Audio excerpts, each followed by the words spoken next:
Breaking news. Breaking news. Breaking news. Marcus is a mess box. A car has just ran through the Williams-Sonoma, leaving everybody gagged. Everybody was gagged. Welcome to Cue the Chaos. Where sometimes things get a little chaotic. Pretty much all the time with us, let's be honest. Wow, there is a lot to talk about, Alex, today. First off, how are you? Let me tell you, I'm doing great because of this delicious white cranberry strawberry spritzer that I'm drinking. It's good. Cheers. So refreshing. Cheers. If your name is Angela and your husband is cheating on you. Allegedly. Ooh, that is the cheers heard around the world, honey. Cheers heard around the world. So there's obviously a lot to dive in. Since the last time we were on the pod, things are happening. Things are happening. It's all happening. The latest episode of RHOA's come out. So I think the last episode that you and I recapped was episode 14 when they were in Grenada. So we did not talk about 15 yet. And then the most current episode, which was episode 16. So let's do a quick recap on episode 15, which was their last night in Grenada. It was the jab of it all. It was, the girls really consoling Shamia after the night before when she was really upset about her daughter. I just feel like it was... A filler episode. A filler. Okay. It was filler. Okay. It was a filler episode. There wasn't a lot happening. Just like that stuff in Cynthia Bailey's cheeks. It's filler. It was a filler episode. It was definitely light. And I think that people were excited to see this next episode because things were happening, right? Things were happening. So, I mean, honestly, in episode 15, like you said, we saw them still in Grenada. The majority of the episode was just all about the jab, getting ready for the jab. Yeah. What is the jab? Have you researched the jab? Yeah. And I mean, honestly, it was giving drab, waiting on the jab. Yeah, it was. I mean, I think those episodes are cute to have here and there in between when you have heavy stuff happen. But I think the thing with the Grenada trip is nothing heavy happened. So it wasn't like we had a heavy episode and then we got a light episode. It was just all light. It was just all light. All light. Nothing happened.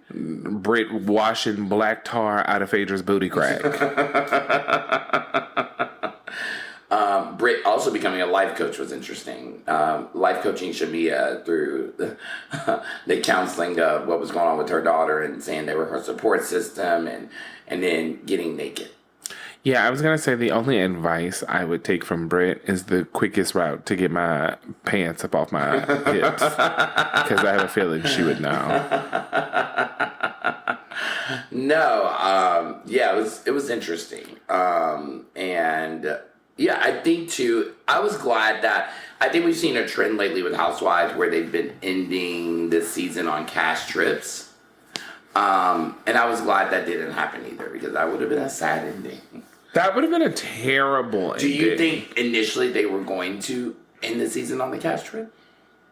I think that it was definitely a topic of conversation. And I think that it didn't happen that way only because they were like, let's see if we can get anything in these next 2 weeks with Phaedra. Yeah. And then we know what happened. What happened? Honey, we showed up and told the truth. That's all that happened. So let's just start at the beginning. Episode 16, which is titled Chicken and Waffles. It starts out at the top with Shamia with her daughter and her doctor. They should have entitled the episode Jerk ? Chicken and Waffles. Should have been Jerk Chicken and Waffles. No, I thought that was a great scene. I love Shamia as a mom. Shamia going to the doctor? Yeah, I love Shamia as a mom. I think that those type of scenes we see, I love that vulnerability from Shamia. Just really talking about, like the real shit. So I'm guessing you're disagreeing here. I'm ready to hear your opinion on this, clearly. What are you feeling? Shamia's doctor was more entertaining than Shamia. Well, I don't think she went there to be entertaining. I think she was trying to show a different side of her as a parent. I'm just saying in general. That deals with it. Shamia just, Yeah, I did love the doctor. Doctor was great. The doctor was great. Yes. And then right after that, we saw Phaedra with her sons, which was also interesting because we haven't seen them in years. And they are grown. They're grown. Grown. So that was like cool to see them in a different light. Because I think the last time that she was full time on the show was season 9. So wait, what was that? Isn't the oldest boy like 14? No, maybe older. Because what's crazy is I was 14 when I started watching The Real Housewives of Atlanta. Oh, wow. I was like 14 or 15, yeah. So that's wild. Yeah, I mean... Because it was like 2008. That might be right, because she joined the show season 3, and she had her birth on camera, correct? Okay, wow. So... Dang. Wow. Ancient! But that was wild. I love that they're really getting into the entrepreneurship. I do too. I love the fact that he's already got samples and she by Sheree still ain't got none. In fact, story time. Uh-oh. So the other day, me and Caroline were over in Buckhead looking at some apartments. Mm-hmm. And we stopped for lunch at, oh my God, what's the place? I text you. I already told you the story, so I'm just telling it for the the listeners. But what's the name of the place that I was at? The taco place. Because you called it right out. You were like, that looks like... Oh, it was... oh my God, I'm so mad. Hold on. Little Ray. Little Ray. I love that place. I know. You were like, that looks like Little Ray. Yes, I was like, well, damn, bitch, all you can see is the ground. Yes. How do you know? Why did you date somebody that worked there? So. Oh, because when I tell you the way there was no distinguishing factors, and you were like, that looks like Little Ray. You were like, that looks like... I was like, the location adds up, the timeline, everything adds up. Everything is saying Little Ray. Check. So I'm at this really cute little Mexican place. Little Ray has a great patio. And at the table, there's the empty table behind us. It's me, Caroline, and the kids. It's an empty table behind us. And then I look up, and at the table behind that table is none other than the Sheree Whitfield. Oh, so who gonna check me, boo? Who gonna check me, boo? Let me tell you who's gonna check you. So apparently, Sheree and Caroline, kind of bump into each other, both trying to go into the store to go to the bathroom. And Caroline was like, "Oh my God, your jogging set is so cute," because she did have on a cute little jogger set. And she was like, "Oh my God, thank you." And then Caroline was like, "Where'd you get it from?" She was like, "Oh, Lulu. I get all my joggers from Lulu." She was like, "I only wear Lulu." She was like, "They have the what?" When I tell you, Sheree sat there plugging Lululemon for a good 112 seconds. I was like, if you don't get up out my face. Because, girl, how are you not promoting She by Sheree? So I say all of that to say is I'm proud of Dylan for already having samples, actually knowing how to sew, doing his own pieces. I even took it a step further of going to his website today. Yeah. Because I was going to support, but he wants $145 for 2 trash bags with a drawstring tied around it. But, and it's not that they're trash bags. It's just, I don't know what that material is called. When it's that faux leather, it just looks like a trash bag to me. Yeah. And there's nothing wrong with it, but I just feel like it looks like a trash bag. And I saw a picture of myself one time in a full faux leather blazer pant outfit. Oh. And now maybe in 2014 it was cute. But baby, when I saw it last week, I was like, don't ever put me in this trash bag again. It wasn't giving? It wasn't giving, so. No. I enjoyed seeing Phaedra and the boys. Yeah. Congrats to Dylan. Congrats. Yeah, I love an entrepreneur. Trust me when I tell you it is hard work. But it's rewarding at the end of the day. So the next thing we saw was Kelli talking about her divorce drama. They initially showed her at her house. Leaving to go to what she believed was going to be her final court hearing to get divorced. Yeah, it ended up not being. It was just a really hard day for her. Shamia came over to kind of console her, and she then revealed that she hadn't heard from Brit since they left Grenada. And I think by this time it had been almost a week. And she was confused why Brit hadn't reached out to her to check on her to see what was going on with her. So, did you already read that, in that scene, Kelli and Brit were kind of just done with each other? I I don't know. The whole Kelly and Brit thing has just been weird because it was literally like, oh my God, we're besties. And then all of a sudden, it's just like, we're not talking. Yeah. So it was just kind of weird. So clearly it was like you were never really real friends. No. Because any real friendship, you would have been like, hold on, bitch. Let me check you about this. So I just feel like their friendship was just a farce. So I didn't see it coming. I really couldn't even tell that there was anything there because of how quickly like it flipped. So I don't know. I was not here for... I wasn't here for their... I mean, you know, we've got a freaking frack. And it's like they were just giving... a wick and whack. So it's like... The Temu version? It was given the Temu version. Knick knack, wick and whack, don't bring them both back. I mean, it was just, you know... It was... Yeah, I agree. So, I mean, their back and forth at the vault was interesting. So, leading up to that, so Phaedra basically hosted a fashion showcase. She called it a black glove event. For her son's fashion designs, showing their creations. So I have a question to you about that before you ask a question about that. I'm ready. Because I didn't peep this, but then I get online and a lot of people were talking about this. Mm-hmm. And then I was like, oh my God, that did happen. Did you notice that every fur was a fox fur? Yes. Mm-hmm. Do you think it was really a fox fur, or did you think the announcer just didn't realize that FAUX is faux and not fox? Oh. I thought it was fox. I was like, is everything a fox? Fur? I was so excited. I was like, oh, I love that. Fox fur. Fox. But then I was like, wait a minute. So it was FAUX and they didn't know how to say faux. That's what I feel like it might have been. Oh. Because I don't feel like every fur was a fox fur. Oh my God. Something was a fake. Something was a faux fur. Something was a fox fur. Yeah. Something had to be a mink because she did say mink when she saw a mink. Yeah. I mean, they might have had a chinchilla, but... Oh, that's embarrassing, Phaedra. You don't be vetting these announcers? Well, did you see what the announcers had on? She looked like she was ready to go to the Beyonce Renaissance concert. Bitch, what is this silver Temu halter top hoodie that you got on? Save that shit for Shamia at the finale. Did you notice Sweet Tea was in the audience? Hey, Sweet Tea. Sweet Tea was there. She was excited to support Letitia.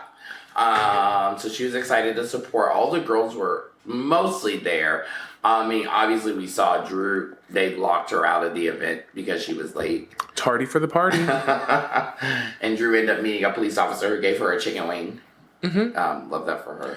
I love that for her. I think that is a real representation of why APD stands for always pretending to do shit. Why are you just sitting around eating chicken wings in uniform, and then signing a release for this to happen? Literally, you definitely signed a release for this to happen. Please use me. Please actually use this. Use this scene. Meanwhile, all of the criminals out here in the streets of Atlanta just running free. The scammers that are raising my car insurance rates. Just go do something. Yeah, and then obviously we saw that leads into the next part, which was the Brit and Kelli back and showdown. forth. What did you feel about that? Ooh, it got low. Okay, so strictly off of just being real messy in this moment. Yes. Who do we think had the messier, nastier reads? Who won that? Who won that? Brit won that. Brit won that. Brit ate that down and won that. Okay. Brit said you had abortions while you were married. When she said it, bitch, I screamed. That's like, oh! No, I think the whole room audibly gasped. We were all like, oh my word. Not in a bobo. Not while you were married. And said the husband didn't even know. Wild. Was it the husband's baby? This is why sometimes you have to be careful who you befriend because they will take you down on what they call it, Mad Day. You know, when you just so done and you're like, bitch, I'm burning you to the ground. And you just gonna air it all out. Yeah. But here's the real question: was the abortion her husband's baby? We don't know. Kelli, who you been serving them waffles to? So Kelli did do an interview afterward with ET saying that Brit's claims were false She also said that her saying the pill-popping roommate comment, she was saying it to Phaedra about Brit because they were roommates in Grenada, not about Brit's husband, Mike, as people speculated online. I can believe that because Brit does say she called me a pill popper. Mm-hmm. So, yeah, I can believe that. Okay. However, whichever way it was meant, it still landed. It still landed. It was still not nice. It was still not nice. And then the return serve of, you can't even have kids. Yeah. Girl. Oh my God, Kelli. Well, look like you fertile enough for the rest of them. So go ahead. How about you go be Shamia surrogate? Because it look like you are just popping out babies left and right. Looks like that waffle factory is working just fine. So go ahead and just go and pop out a baby for Brit, pop out a baby for Shamia. Because it sounds like you need the coin so you can pay that landlord back for that, for that restaurant you didn't open. So supposedly she's still working on it. Mm-hmm. And this $100,000 for her being a surrogate to Shamia, and then another $100,000 for being a surrogate to Brit, would help her definitely get it open. However, we know she's not going to receive payment for Brit because that seems to be a reoccurring thing. Yeah. Charade 2.0. Account will be bare and naked. Bare and naked. Bare and naked. Bare and naked, just like their front room that they had that plastic covering in her house, and then that other front room that was just not bare nor naked. It was full and cluttered. So, I mean, clearly that's leading us to the last part of this recap, which is Kelli's Williams-Sonoma event. So Kelli hosted a cook-off with Charles Oakley at the Williams-Sonoma and Pond City Market, and some things happened there. So I'm going to just ask you this question. Ask me. Are we going to play it cute and tell them what happened on the show, or are we just going to go ahead and tell them what happened? I think the people need to know what happened. I think we're going to tell them what happened. Let's tell them what happened. Let's tell the story. We got bitches out there been talking a lot of shit. So here's your chance to find out. So here's the chance to find out. Let's just let it all air out. Air it out. Maybe the NDA doesn't cover this. So first off, let me just abide some few things. One, Alex and I were never mic'd for this event. We can definitely say that. We were never mic'd. So we were not set up by production to come in to say anything to Angela about her husband. I can 1,000% clear that. I can also say that the things that I said to Angela in that moment were exactly how I felt in that moment about the things that I knew about her and her husband, allegedly. Is it alleged? I'm saying allegedly because we know somebody likes to... somebody is Sue happy. So, we're going to keep it cute with her. So, what about you, Alex? What do you have to say? So, I'm going to tell you all the real story because Marcus is still trying to be cute. Am I trying to be too cute? I'm trying to be too cute. I mean, I don't know what narrative that they're going to go for or what they're going to show. Yeah. But, I mean, the flat out of what happened is you guys know Marcus is big on the restaurant hospitality scene. Marcus was legitly invited to this event by Kelli's publicist, Lamont, who you guys have seen on the show. Clock it. He is who invited us. Clock it. I don't care what they tell you. I don't care what they edit or what they show. Mm-hmm. We found out about this event from the email from Lamont. He emailed Marcus. Marcus was like, "Hey, girl," talking to me. I was like, "Do you want to go?" And I was like, "Child, I'll go watch them housewives be dry and crusty up close. Let's go." Yeah. I had no clue that there was an ulterior motive at play.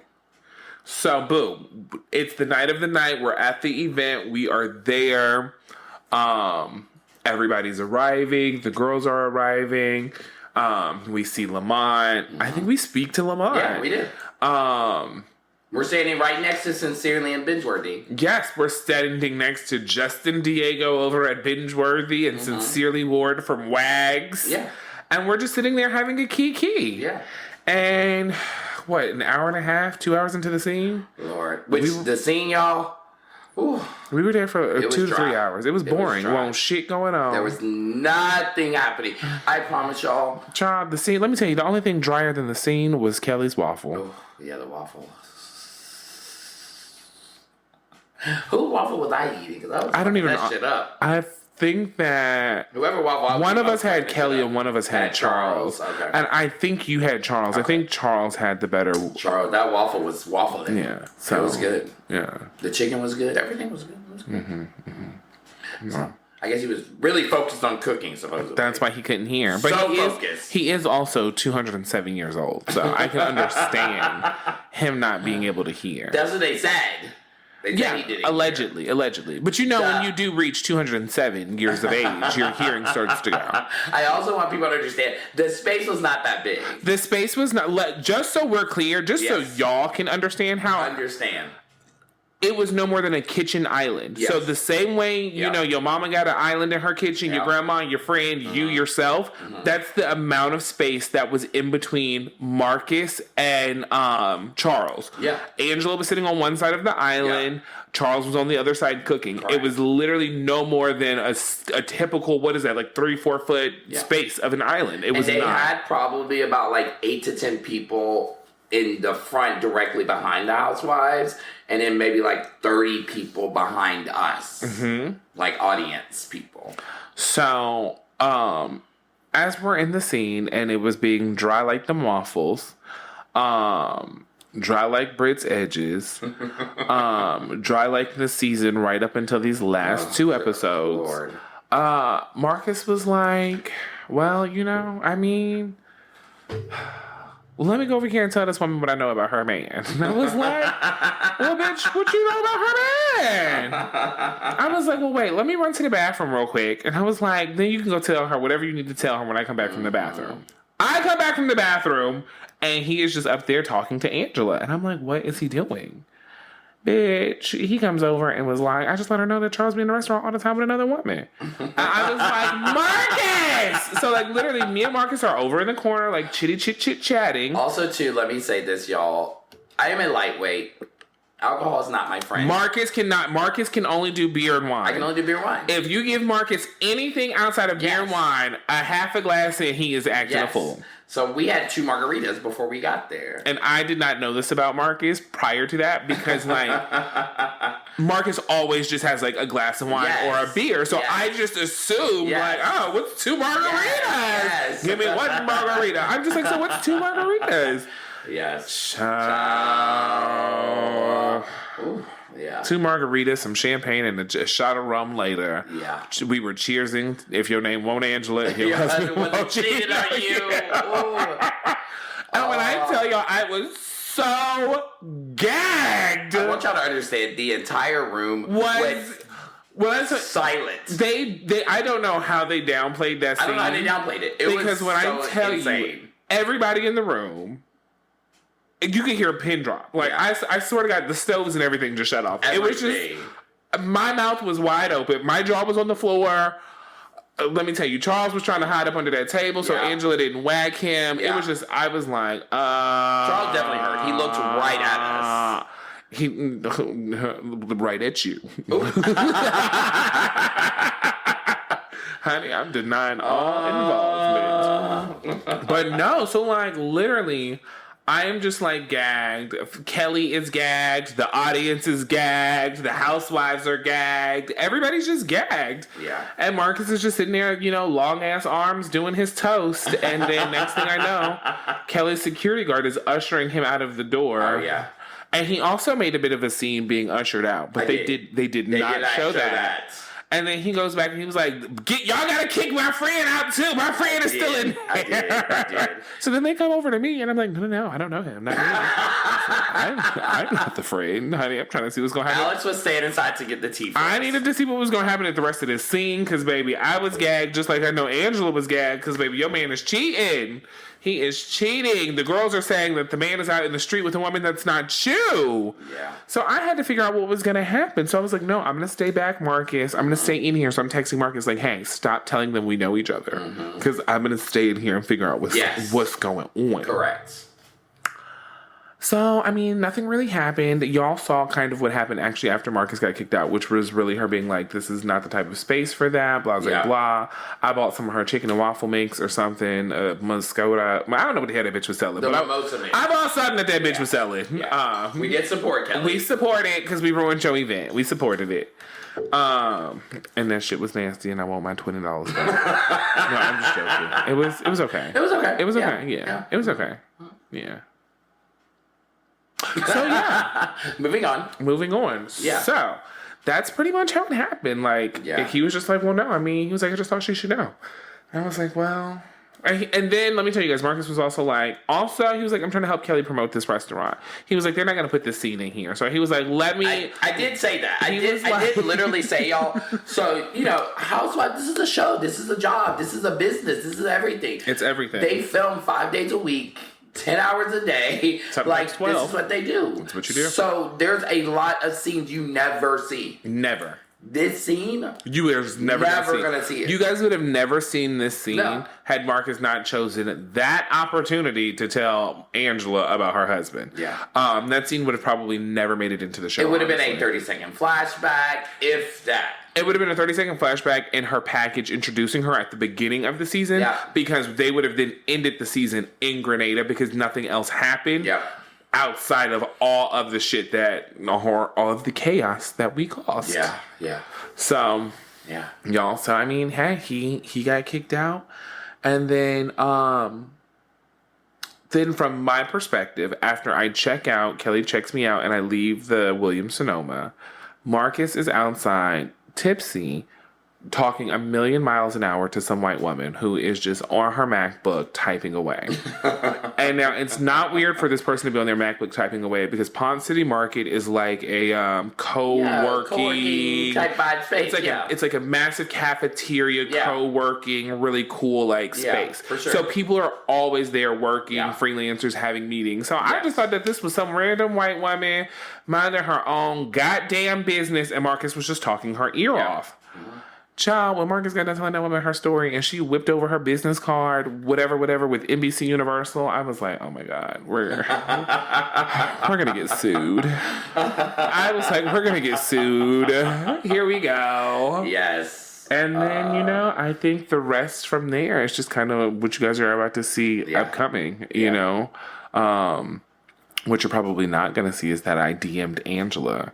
I'm going to save those receipts for soon, but I DM'd Angela trying to warn Angela about everything. You did. So let's see how cute it plays out. But I mean, I think we already have an idea of how Angela plays this. Mm-hmm. She's definitely going to play the victim. I mean, we've already seen the clips already. She's in therapy crying about me. Therapy with Suzanne. I do want to just say this, obviously there's a whole social media aspect to any reality show, right? Mm-hmm.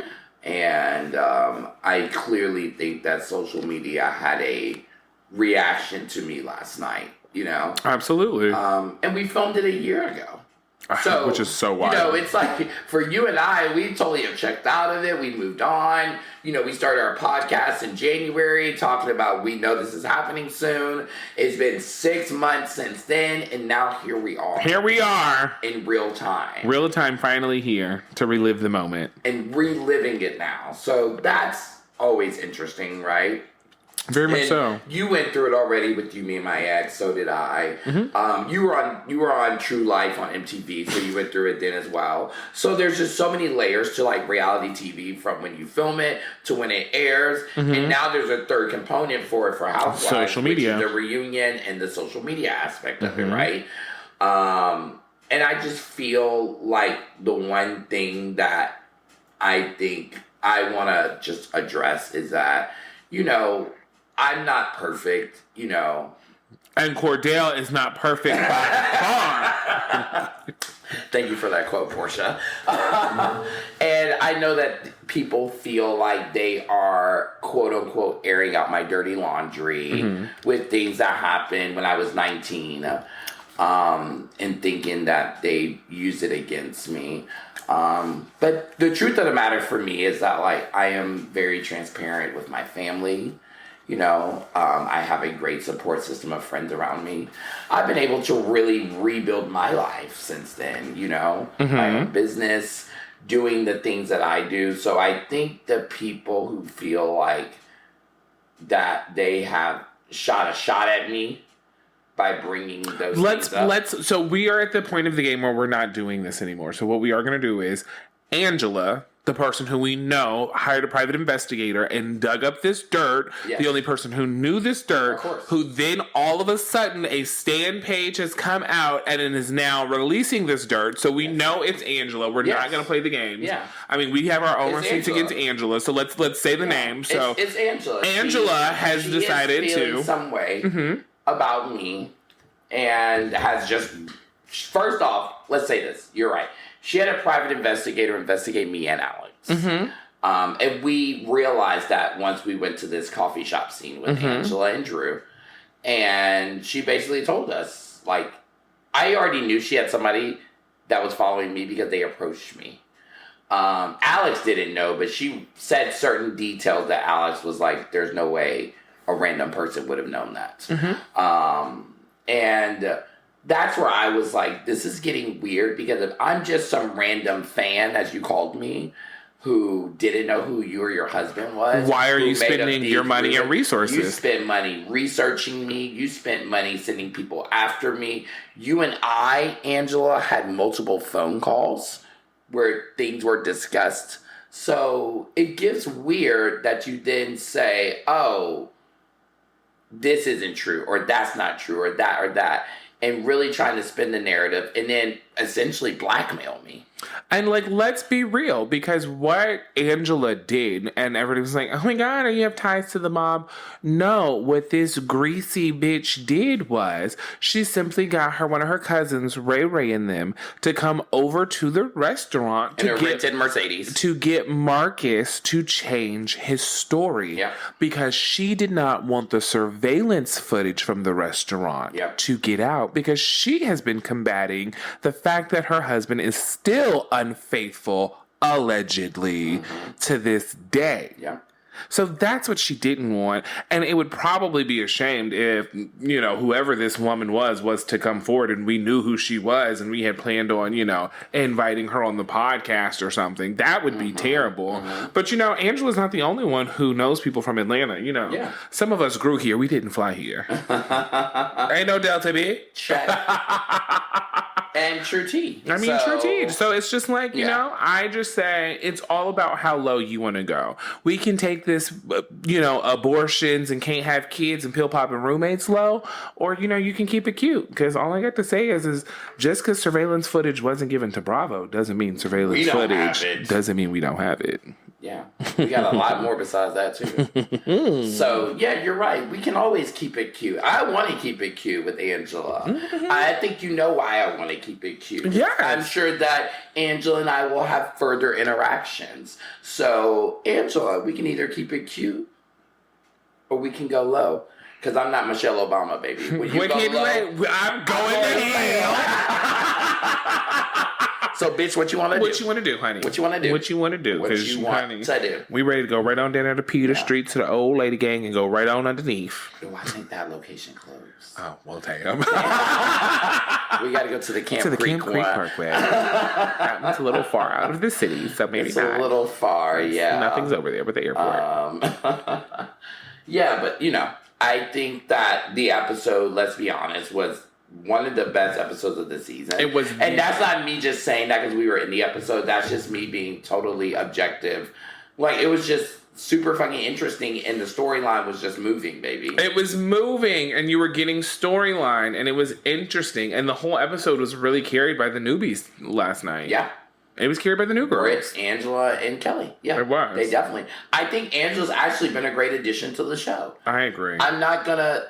I can always give credit where credit is due. I think she's been a great addition to the show. I think Kelly's been a great addition to the show. What actually sucks is I feel like Brit had a good 3 last episodes. The last 3 episodes with Brit have been good, where I feel like there was a season 17 redemption arc that could happen. Absolutely. And it sucks that we're not going to get that now. So Brit, I really hate that for you as well, because I think that the last 3 episodes you've been great. You've been great. We've enjoyed you we've so enjoyed much. you. We got back to what we initially saw at the finale when we met you, and I said that, she's going to be a winner. Because let me tell you what it was. It was the end of filming, and she had gotten tired of putting on that persona, is what I feel like it was.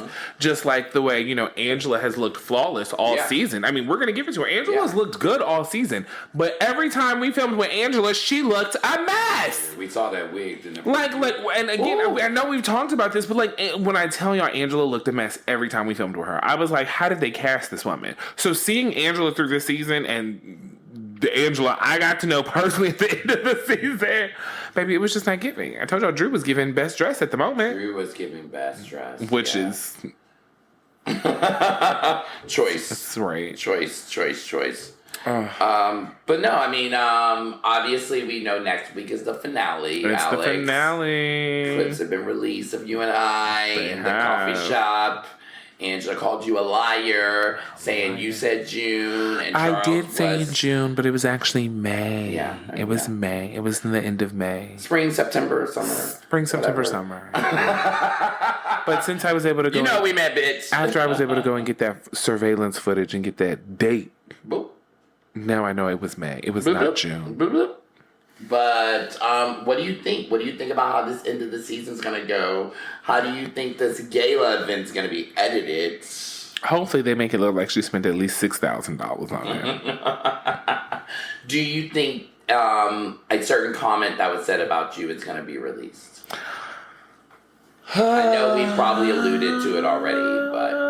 I don't know if they're going to show it. Because, I mean, they've given Angela a great edit all season. Great edit. However, I mean, I know Angela's not the only one in that marriage that likes to use slurs towards the LGBT community. Both her and Charles are both super intolerant towards the LGBT. Girl, they're not going to air you out during Pride Month. It's okay. They're going to let you... They're going to let you ride. They're going to let you survive this time. They're going to let you survive this time. This time. Mm-hmm. Mm-hmm. Yeah, girl. But Angela, I'm on your neck, boo. Mm. I'm on your neck. I'm on your neck like that wig glue. Okay? Well, that's not very tight, so. But